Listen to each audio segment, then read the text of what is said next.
دوستان عزیزم، درود و مهر. امیدوارم هر کجای این دنیا هستین حال دلتون عالی باشه. دنبال یه پلو مخلوط خوشمزه و متفاوت میگردین؟ گوبلی مرغ یکی از خوش‌عطرترین غذاهای جنوبیه. یه پلوی خوش رنگ و لعاب با ترکیب طعم‌هایی که هر لقمه‌اش جذاب‌ترش میکنه.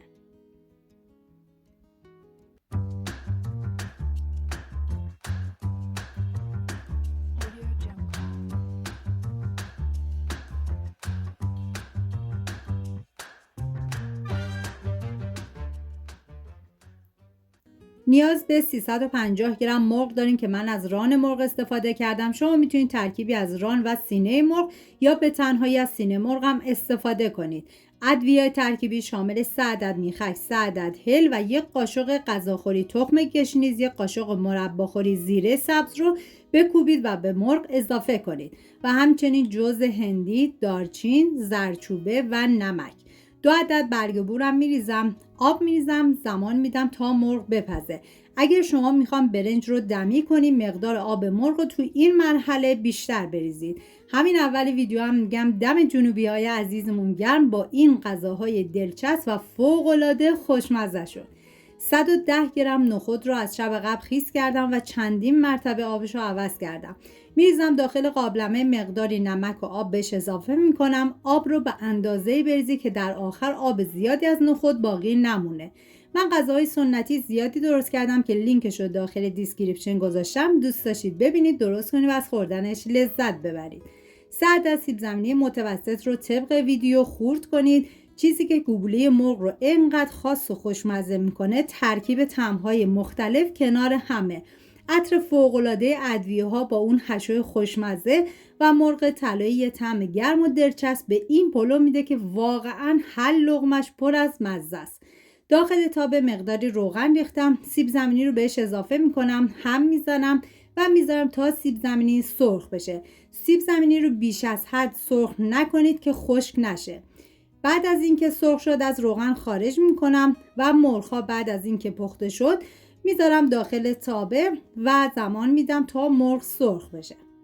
بریم سراغ پیاز. نیاز به 6 عدد پیاز داریم که به صورت خلالی ریز میکنم. این غذا برای 6 نفر در نظر گرفته شده. شما بر اساس تعداد نفرات مواد کم یا زیاد کنید.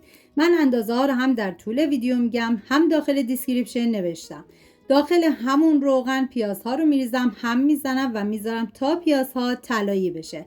ادویه ها شامل پودر تخم گشنیز، پودر لیمو عمانی، پودر هل، زردچوبه و نمک. توی این مرحله هم شما میتونید از دارچین استفاده کنید که من حذفش کردم. هم میزنم، میذارم ادویه ها تف بخورن، عطر ادویه ها آزاد بشه. 100 گرم کشمش پلویی نیاز داریم که به بقیه مواد اضافه میکنم، هم میزنم. واقعا یکی از خوشمزه ترین پلو مخلوط هایی بود که تا به امروز درست کردم و بهتون پیشنهاد میکنم که حتما امتحانش کنید. نخود پخته شده رو میریزم، هم میزنم و در آخر سیب زمینی سرخ شده رو میریزم. همه مواد رو با هم دیگه مخلوط میکنم و دیگه حرارت رو خاموش میکنم. مرغ‌های سرخ شده رو میریزم روی این حشو خوشمزه‌مون و میذارم کنار. و حالا میریم سراغ برنج. من مقداری آب همراه با آب مرغ ریختم داخل قابلمه، به جوش اومد چون خواستم این برنج رو آبکش کنم و 4 پیمانه برنج رو ریختم و زمانی که برنج دونش باز شد آبکشی میکنم و داخل قابلمه مقداری روغن میریزم. تعدیق مورد نظرتون هر چی که هست بذارید.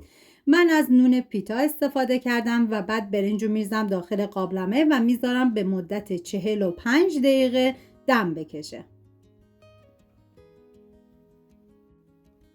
و اینم از گوگلی مرغ خوش‌عطر و خوشمزه‌مون، یه پلو مخلوط جنوبی با طعمی متفاوت که واقعا ارزش امتحان کردن داره.